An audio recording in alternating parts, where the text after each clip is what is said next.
ഇന്ദ്രൻ വാസ്തവത്തിൽ മനസ്സിൻ്റെ പ്രതീകമാണ്. മനസ്സാണ് ഏറ്റവും പ്രബലമായിട്ടുള്ളത്. മനസ്സാണ് നമ്മളെ കൊണ്ട് എല്ലാ പണിയും ചെയ്യിപ്പിക്കുക. ഇന്ദ്രൻ ഇന്ദ്രനെ ബന്ധിപ്പിച്ച ആളാണ് ച്യവന മഹർഷി.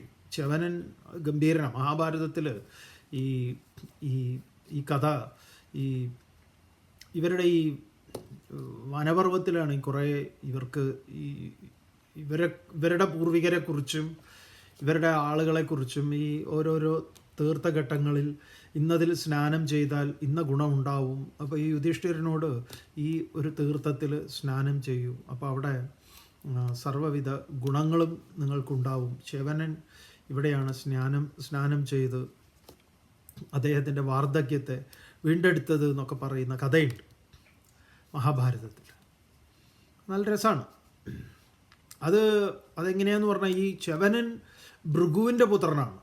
ഈ ഭൃഗുവിൽ നിന്നാണ് ഈ ഭാർഗവന്മാരുണ്ടാവുന്നത്, ആ പരമ്പര ഉണ്ടാവുന്നത്. കാരണം മഹർഷീശ്വരന്മാരുടെ വലിയ പാരമ്പര്യമുള്ളതാണ് ഭൃഗുവിൻ്റെ പാരമ്പര്യം.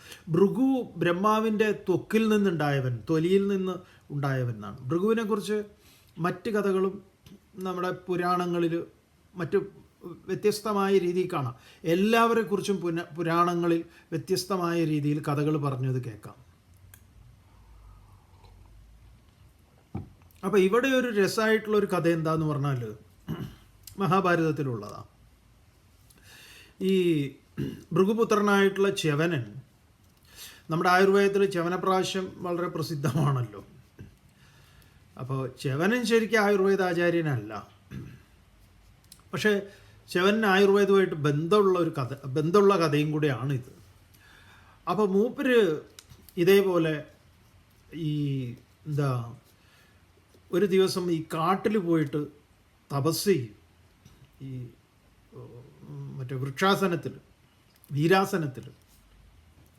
അങ്ങനെ തപസ് ചെയ്ത് ഉഗ്രമായ തപസ് എന്ന് പറഞ്ഞു കഴിഞ്ഞാൽ, യജ്ജാതി തപസ് എന്ന് പറഞ്ഞു കഴിഞ്ഞാൽ എന്താ പറയുക, ഒടുക്കത്തെ തപസ്സാണ്. അങ്ങനെ ഈ തപസ്സിൻ്റെ തീവ്രതയിൽ മൂപ്പര് ഈ ചെതലൊക്കെ വന്ന് മൂടി. ചെതൽ വന്ന് മൂടി, പിന്നെ അതിൽ ഉറുമ്പുകൾ കൂടുണ്ടാക്കി, പിന്നെ അതൊരു എന്താ പറയുക, വള്ളികളൊക്കെ ചുറ്റി, അങ്ങനെ വലിയൊരു ചിതൽക്കൂനയായിട്ട്. അങ്ങനെ നമ്മൾ കാട്ടിലൊക്കെ പോയി കഴിഞ്ഞാൽ കാണാം. അതാണ് പണ്ടുള്ളവർ പറയും അതിന് കുത്തരുത് എന്ന് പറയും. അതിൻ്റെ പിറകിൽ ഇങ്ങനെ ഒരു കഥയുണ്ട്. അപ്പോൾ മൂപ്പര് അങ്ങനെ ആരാലും ശ്രദ്ധിക്കപ്പെടാതെ അങ്ങനെ വായു മാത്രം ഭക്ഷണമാക്കി ഇങ്ങനെ അതിൻ്റെ ഉള്ളിലിരിക്കുക. മൂപ്പര് അതിങ്ങനെ എൻജോയ് ചെയ്ത് ക്വാറൻറ്റൈനിലാണ്, ചെതൽ ക്വാറൻറ്റൈനിൽ ഇങ്ങനെ കഴിയുകയാണ്. അപ്പോൾ ഈ നിര്യാതി എന്ന് പറഞ്ഞ രാജാവ്, മൂപ്പരുടെ ടെറിട്ടറിയിലാണ് ഈ തപസ്. അപ്പോൾ അദ്ദേഹത്തിനൊരു മകളുണ്ട്, ഈ പറഞ്ഞ പോലെ ഭൂലോക സുന്ദരിയാണ്. അവളിങ്ങനെ അവളുടെ തോഴിമാരൊക്കെ ആയിട്ട് നേരം പോക്കിൽ, യുവതിയാണ്, നേരം പോക്കിൽ ഇങ്ങനെ ആ ഉദ്യാനത്തിലൊക്കെ ഇങ്ങനെ കാട്ടിലൊക്കെ ഉല്ലസിച്ച് ഈ കിളികളുടെ പിറകെ പോയിട്ടും ഈ പഴങ്ങളൊക്കെ ഇതാക്കിയിട്ടും, അപ്പോൾ ഈ ഇതൊക്കെ എന്താ പറയുക, വള്ളികളും ഈ കൊമ്പുകളും ഒക്കെ പൊട്ടിച്ചിങ്ങനെ ആർത്തിങ്ങനെ നടക്കുകയാണ്. അപ്പോൾ അതിൻ്റെ ഇടയിൽ ഈ തോഴിമാരെയൊക്കെ പറഞ്ഞയച്ചു. പിന്നെ ഒറ്റയ്ക്കായി. അവരോടൊക്കെ പോയി കൊള്ളാൻ പറഞ്ഞു, ഞാൻ വരാമെന്നും പറഞ്ഞു. പിന്നെ ഏകാന്തത്തിൽ അങ്ങനെ ഉല്ലസിച്ച് നടക്കുമ്പോൾ ഇതെല്ലാം ച്യവനൻ ഈ പുറ്റിൻ്റെ ഉള്ളിൽ ഇരുന്ന് ഇങ്ങനെ കാണുന്നുണ്ട്. മൂപ്പർക്ക് 2 ദ്വാരമുണ്ട് അതിൻ്റെ ഉള്ളിൽ. അത് മൂപ്പരുടെ ശക്തി കൊണ്ട് തന്നെ അതിനെ അടയ്ക്കാതെ വെച്ചിരിക്കുന്നതാണ്. അപ്പം ഇദ്ദേഹം ഈ പിന്നെ മഹാഭാരതം പറയുന്നത് അവൾ എന്താ പറയുക, നാമമാത്രമായിട്ടുള്ള ഒറ്റ വസ്ത്രം മാത്രം ആയിരുന്നു അവളുടെ ഈ എന്താ പറയുക വേഷവിധാനം. പിന്നെ ഈ മഹാഭാരതത്തിൽ ഇതൊക്കെ പറയുമ്പോൾ കാറ്റ് ഒരു കഥാപാത്രമാണ്. മൂപ്പരിങ്ങനെ എന്താ പറയുക, ഈ തുണിയൊക്കെ അങ്ങോട്ടും ഇങ്ങോട്ടും ഒക്കെ ആക്കുന്നതിൽ വിരുദ്ധനാണ്. അങ്ങനെ മഹർഷിമാരെ മുഴുവൻ തപസ്സിളക്കാൻ പോകുന്ന പരിപാടിയൊക്കെ കാറ്റിനുണ്ട്. അങ്ങനെ ഈ ഇദ്ദേഹം ച്യവനൻ ഈ പുറ്റിൻ്റെ ഉള്ളിലിരുന്ന് ഈ കാഴ്ചകളൊക്കെ കണ്ട് ച്യവനന് വല്ലാത്ത ആഗ്രഹം തോന്നി ഈ കുട്ടിയോട്. അതിൻ്റെ പേര് സുകന്യ എന്നാണ്. അപ്പോൾ സുകന്യയെ മൂപ്പര് പുറ്റിൻ്റെ ഉള്ളിൽ നിന്ന് വിളിക്കാൻ തുടങ്ങി, ഇവിടേക്ക് വരാൻ, അടുത്തേക്ക് വരാൻ. അപ്പോൾ ഇതിനറിയില്ല എവിടുന്ന ഈ വിളി, ആരോ വിളിക്കുന്നുണ്ട്, എവിടുന്നോ എന്തോ ശബ്ദം കേട്ടിട്ടുണ്ട്. നോക്കുമ്പോൾ ആരെയും കാണാനുമില്ല. അങ്ങനെ അടുത്തേക്ക് ചെല്ലുന്നതാണ്, ഈ പുറ്റിൻ്റെ അടുത്തേക്ക്. അപ്പോൾ ഈ പുറ്റ് കണ്ടപ്പോൾ അതിനൊരു, ആ പ്രദേശമൊക്കെ വളരെ അതിന് മനോഹരമായിട്ട് തോന്നി. എന്തെന്നില്ലാത്ത ആകർഷണം ഉണ്ടായി അവിടെ. കാരണം ഇദ്ദേഹത്തിൻ്റെ തപസ്സാണ് അതിന് കാരണം, മഹാഭാരതം പറയുന്നത്. അപ്പോൾ ഈ കുട്ടി എന്ത് ചെയ്തു എന്ന് പറഞ്ഞു കഴിഞ്ഞാൽ, ഈ മുള്ളു പോലുള്ള കമ്പിട്ടിട്ട് ഇതിൻ്റെ ഈ ദ്വാരത്തിലൂടെ ഇതിൻ്റെ ഉള്ളിൽ എന്താണെന്ന് അറിയാൻ വേണ്ടി കുത്തിയ സമയത്ത് ഇദ്ദേഹത്തിൻ്റെ കണ്ണു പൊട്ടി. കണ്ണു പൊട്ടിയതോടുകൂടി മൂപ്പര് അല്ലെങ്കിലേ ക്രോധാലുവാണ് ശവനൻ. മൂപ്പര് എന്ത് ചെയ്തു എന്ന് പറഞ്ഞു കഴിഞ്ഞാൽ, അവിടെ നിന്നിട്ട് ഈ ശര്യാദിയുടെ കാവൽക്കാരൊക്കെ ഉണ്ടായിരുന്നു, ഭടന്മാർ. ഇവർക്കൊക്കെ എന്താ പറയുക, ഇവരുടെയൊക്കെ മൂത്രത്തെ മൂപ്പര് സ്തംഭിച്ചു കളഞ്ഞു.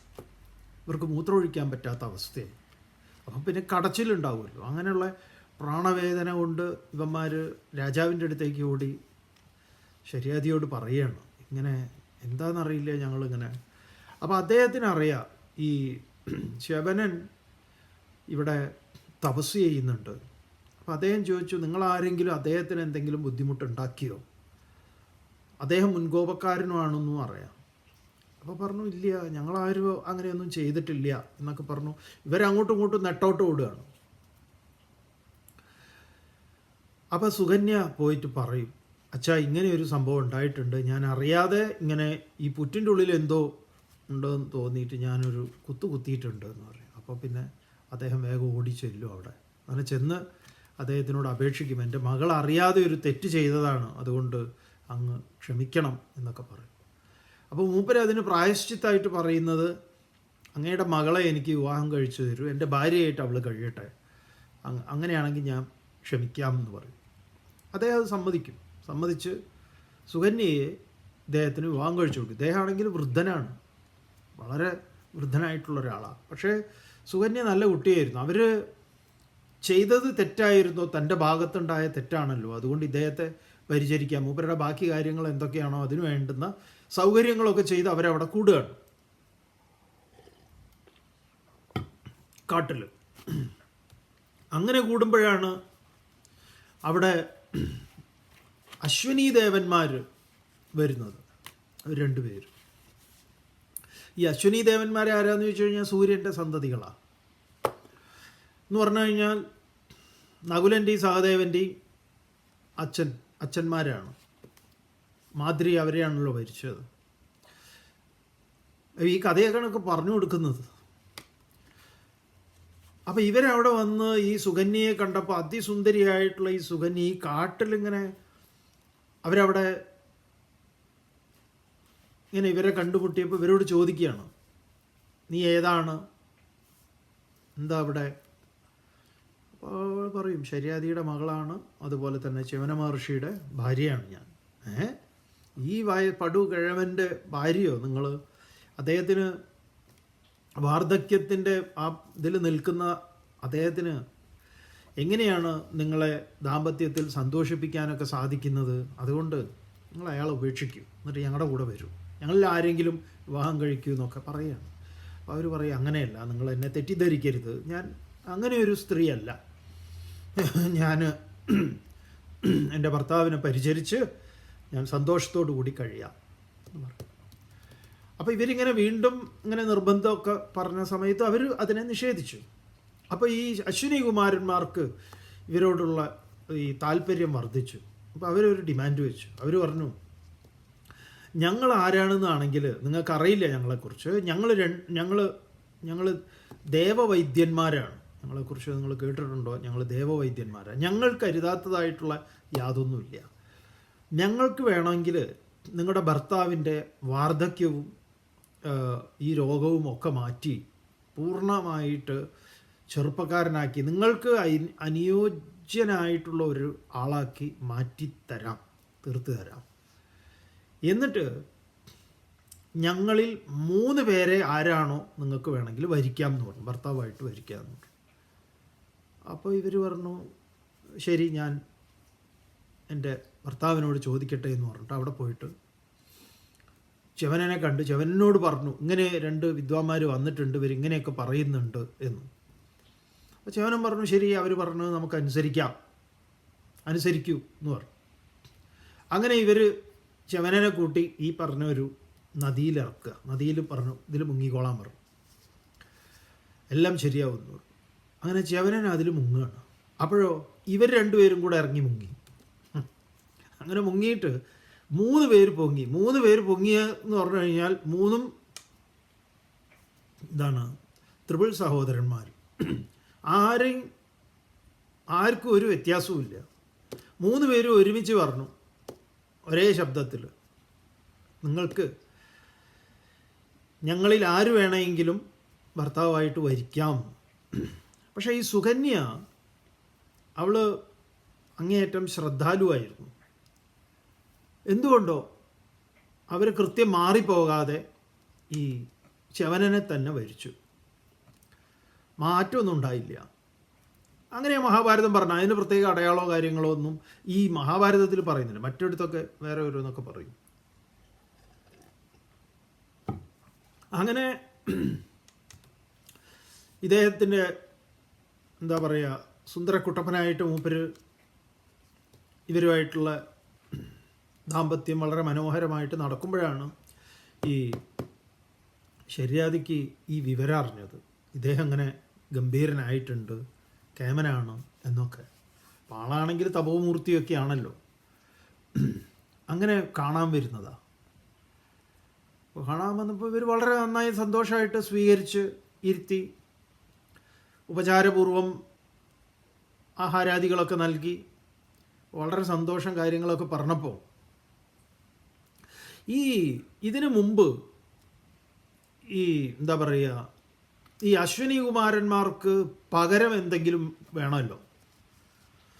അപ്പം പകരം കൊടുക്കണം എന്നുള്ളത് കൊണ്ട് ഈ ച്യവനൻ അവരോട് പറഞ്ഞു, നിങ്ങൾ എനിക്ക് ഒരു വലിയ കാര്യമാണ് ചെയ്തു തന്നത്, നിങ്ങൾ എൻ്റെ ആരോഗ്യത്തെ വീണ്ടെടുത്ത് തന്നു. ഇതിന് പ്രത്യുപകാരമായിട്ട് ഞാൻ നിങ്ങൾക്ക് നൽകാൻ ഉദ്ദേശിക്കുന്നത് എന്താണോ നിങ്ങൾക്ക് തടയപ്പെട്ടിട്ടുള്ളത് അതിനെ ഞാനും നിർവഹിച്ചു തരും. അതെന്താന്ന് പറഞ്ഞാൽ ഈ ഇന്ദ്രൻ്റെ സഭയിൽ ഇന്ദ്രനൊപ്പം ഇരുന്ന് സുരാപാനം ചെയ്യാൻ ഇവർക്ക് അധികാരമില്ല.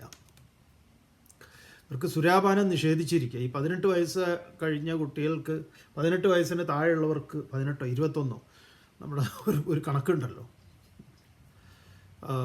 മദ്യം ലഹരി ഉപയോഗിക്കാൻ, ആൽക്കഹോൾ ഉപയോഗിക്കാൻ പാടില്ല എന്നുള്ളത്.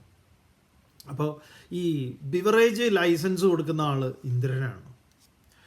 അപ്പോൾ ഇന്ദ്രൻ പറഞ്ഞിട്ടുണ്ട് ഇവർ ഇത് കഴിക്കാൻ പാടില്ല. അതിന് ഇന്ദ്രന് ന്യായമുണ്ട്. ഇന്ദ്രൻ പറയുന്നത് എന്താന്ന് പറഞ്ഞു കഴിഞ്ഞാൽ, ഇവർ വൈദ്യന്മാരാണ്, ഇവർ വേഷം മാറിയിട്ടൊക്കെ മനുഷ്യന്മാരുടെ ഇടയിലും എല്ലായിടത്തും നടക്കുന്നുണ്ട്. അതുകൊണ്ട് തന്നെ ഇവരെ നമ്മുടെ കൂട്ടത്തിൽ കൂട്ടാൻ പറ്റില്ല. അതുകൊണ്ട് ഇവരിങ്ങനെ, ഈ ചിലർക്കുണ്ടല്ലോ ഒപ്പം ഇരുന്ന് മദ്യം കഴിക്കാൻ യോഗ്യന്മാരൊക്കെ വേണം. അതിനാണ് അവർ ഇന്നെന്ന ക്ലബ്ബുകളിലൊക്കെ പോകുന്നത്. അപ്പോൾ അവിടെ പോയി കഴിഞ്ഞാൽ ആ സ്റ്റാൻഡ്, ഇതൊക്കെ ഇന്ദ്രൻ തുടങ്ങി വെച്ചതാണ്, ആ റേഞ്ചുള്ള ആളുകളാണ് ഉണ്ടാവുക.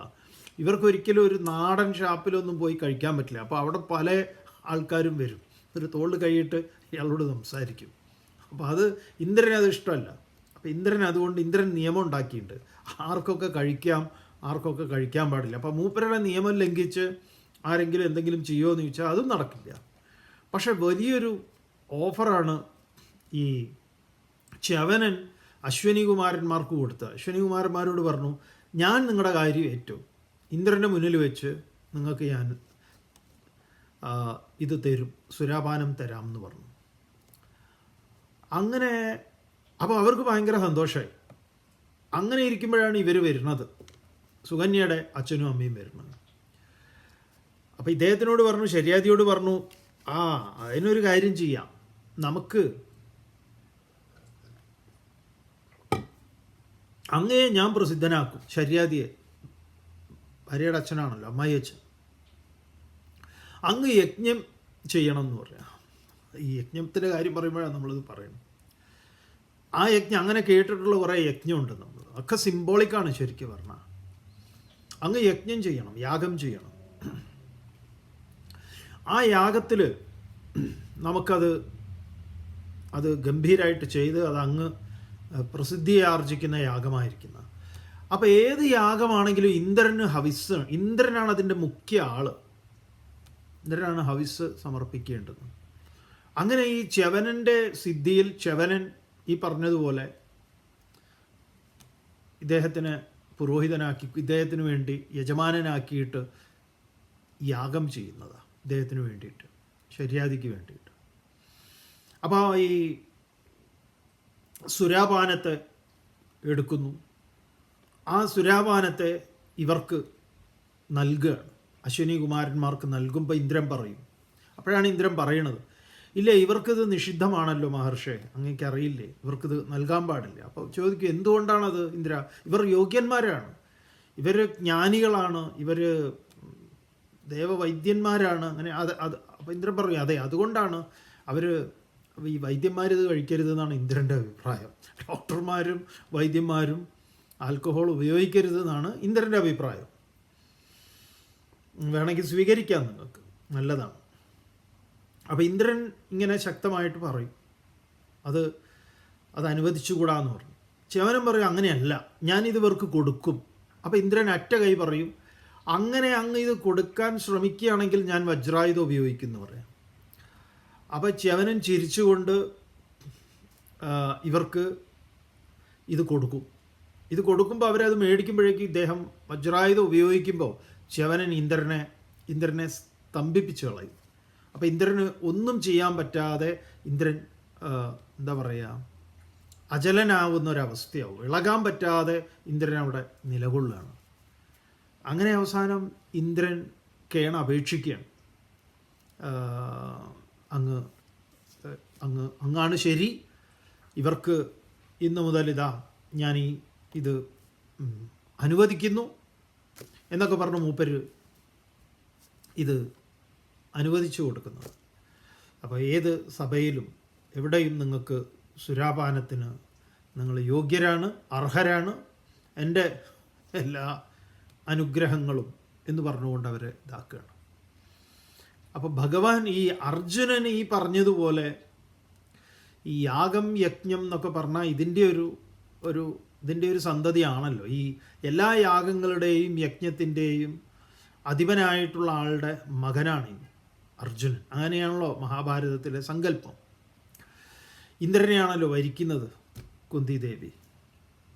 അപ്പോൾ ഈ അർജുനൻ ഇത് ഭഗവാൻ വളരെ അച്ഛൻ്റെ ഏർപ്പാട് എങ്ങനെയാണോ ആ രീതിയിലാണ് ഈ ജ്ഞാനത്തെ ഉപദേശിച്ചു കൊടുക്കാൻ പോകുന്നത്. ഗംഭീരമായിട്ട് ആ യജ്ഞപ്രകരണം വരികയാണ്.